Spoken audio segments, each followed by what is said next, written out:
As you come up to 10, that is their God. That is 10. That is the hermaphrodite. But if you stop at 9 and you skip to 11, skipping God, then you are a Luciferian. Because 11 is the number of the magician. It's the one step above. Once you have accomplished the tree of life, you are now the magician. You are one above 10. But they're doing it by skipping God. That's the symbolism of 9/11.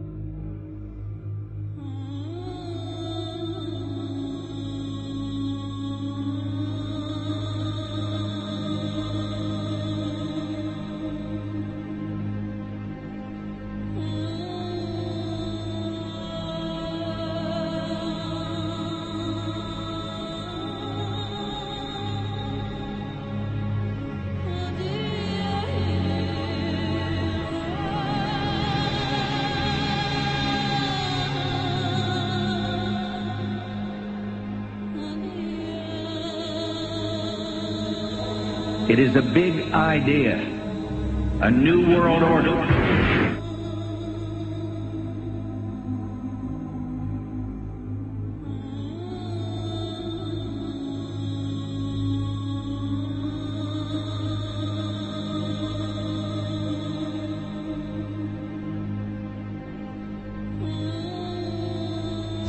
A lot of assignment. We were supposed to kill 2 birds with 1 stone. In Fight Club, Project Mayhem destroys a giant bronze spherical sculpture. This seems an obvious reference to the sphere at the World Trade Center complex.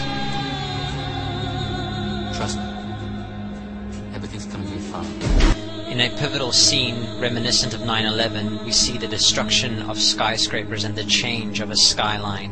Second anniversary of the 9/11 attack on the World Trade Center, George Bush asked for an $87 billion increase in military spending.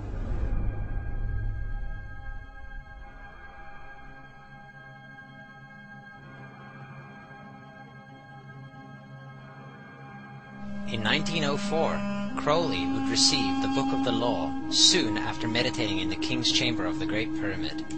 He claimed he had been contacted by a being called AWAS. Crowley would also use this symbol in his work. Some of its meanings are said to include a reference to the number 77 in Hebrew and a connection to the god Pan. Crowley made this drawing of a non-human intelligence he saw during a ritual. Synchronous 23 has made the connection between Aiwas and the Wizard of Oz, and has further pointed out the similarities between Crowley's grey alien-like drawing and the depiction of the projection of the Wizard of Oz in the film version. The much overlooked theory has been put forward on the internet that when we are looking at George W. Bush, we are actually seeing Aleister Crowley's grandson. I have suggested that this video footage of George W. Bush reading The Pet Goat, coinciding with the start of the 9/11 mega ritual, is in fact a dedication of the 9/11 mega ritual to the great god Pan by Aleister Crowley's grandson.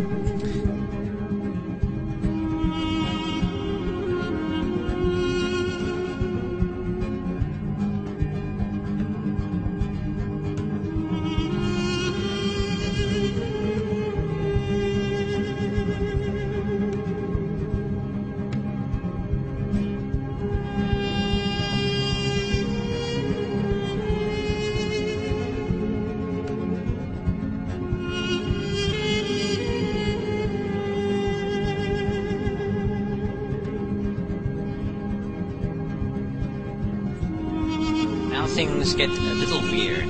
This is the 1978 version of The Wizard of Oz, The Wiz. Again we see the Emerald City connected to New York. On arriving at the end of the Yellow Brick Road, Dorothy and her companions go through the circular portal. Through the door we see 3 pyramids. Behind the pyramid shape, in between the pyramid pillars of the World Trade Center, we see the sphere, the representation of the Kaaba.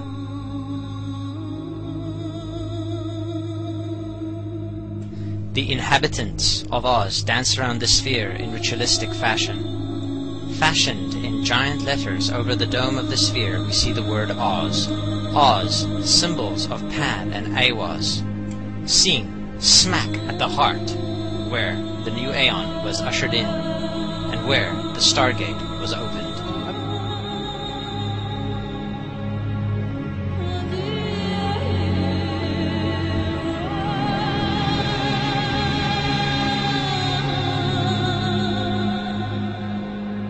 Between the Twin Towers is called the spherical caryatid. It was made by artist Fritz Koenig and was nicknamed the Sphere. We see that Koenig made this thing in Bavaria, the same place where the Illuminati was founded.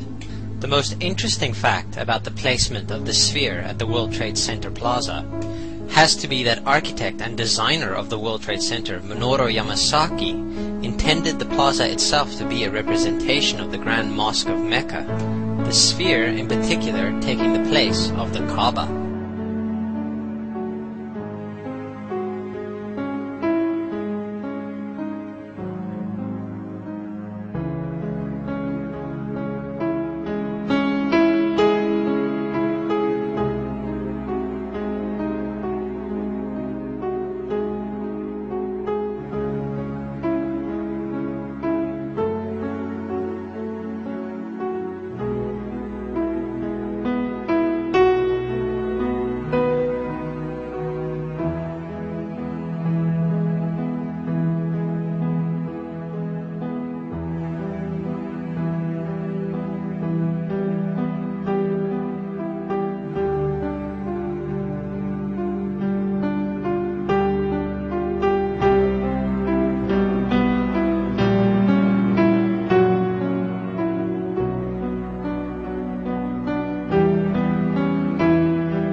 So, my friends, it's time you start placing your faith and your dedication to the one and only God, the everlasting creator of everything on earth and in the universe. He is greater than anything our minds can comprehend. Do you know how many times Muslims are required to circle the Kaaba when they visit it? 7 times, each counterclockwise. Would you like to know why? You see, what binds us as humans to this life and to this dimension and to this earth is the limits of time and space.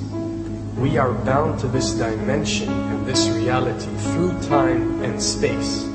Hence, if one wants to leave this dimension or leave this reality, he needs to break away from time and space. So when you visit the Kaaba and you rotate counterclockwise, what is this practice actually doing? It is literally helping you elevate your soul and elevating yourself to break away from time and space so you can touch something so unique and so beautiful and so powerful that it changes your life forever. And if you don't believe me, ask anyone who has visited the Kaaba how he or she felt or how their lives have changed ever since.